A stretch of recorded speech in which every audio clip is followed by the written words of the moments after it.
Hi, my name is Mrs. Griswold, and today I'm going to give you a presentation on the book that I read called Fish in a Tree by Linda Mullaly Hunt. So first, let me tell you a little bit about the book Fish in a Tree.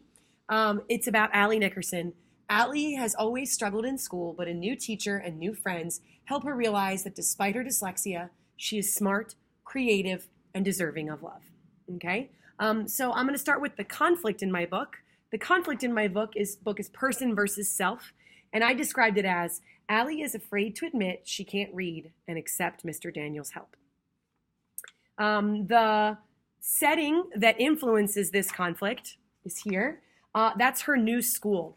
Allie moves a lot, so her reading problems never get diagnosed and she never gets any help because she's always going to a different school. No one figures out why she's struggling, and then she just moves. Another setting that's really important is most of the book takes place at school, and school is really hard for Allie, as I mentioned. She has a hard time reading and writing, so when she's at school, she's very unhappy and uncomfortable, and it causes more of that internal conflict that she feels embarrassed and afraid. The characters that influence this conflict first are Shay. Shay is the mean, popular girl. She is always mean to Allie. And specifically when Allie has trouble reading or writing, Shay is very quick to point it out. So because of that bullying and teasing and being made fun of, Allie hides her problems so that she won't be teased anymore. And that's part of her problem, is she can't admit that she has a problem and accept help. Then also I wrote Keisha and Albert.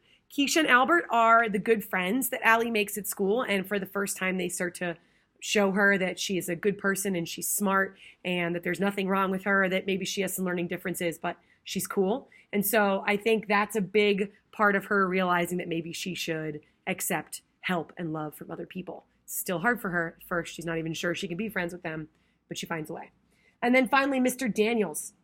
He's her substitute teacher, and he's the one who sees that she has reading and writing problems and thinks maybe he can help her with them. So when he says to her, "Oh, Allie, I can help you. Would you write this? Would you come to my class after school and I'll give you some tutoring?" She's very scared of that. She's afraid that she'll find out that she's stupid or she can't do it. And she's really afraid of that, which again is her internal conflict, that I'm afraid to accept the help of Mr. Daniels. So the plot that relates to this conflict and helped create this conflict, I'm going to go in reverse order from the ones I wrote. So she had a teacher named Mrs. Hall, and she's pregnant. And while she was pregnant, before she left to go have her baby, Allie tried to write her a letter, a card, saying, "I hope everything goes well." But her spelling was so bad that the letter, it sounds like she's wishing bad things for her teacher and her baby, even though she really wasn't. And because of that, she gets sent to the principal's office and gets really in trouble. "Why did you write this? Why would you wish such horrible things?" But it was just because of her spelling. So that made her hide more and not want to let anybody know or help her with her reading and writing, which again, is my conflict. And then after Mrs. Hall has her baby and goes away, Mr. Daniels comes in. Mr. Daniels is the substitute teacher.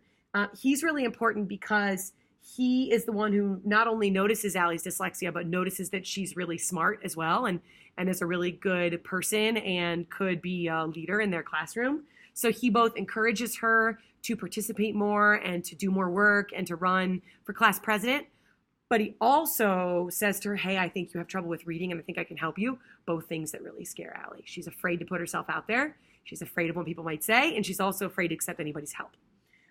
So that is my book, Fish in a Tree by Linda Mullaly Hunt. That was a 4-minute presentation, probably a little longer because I'm a teacher and I talk a lot.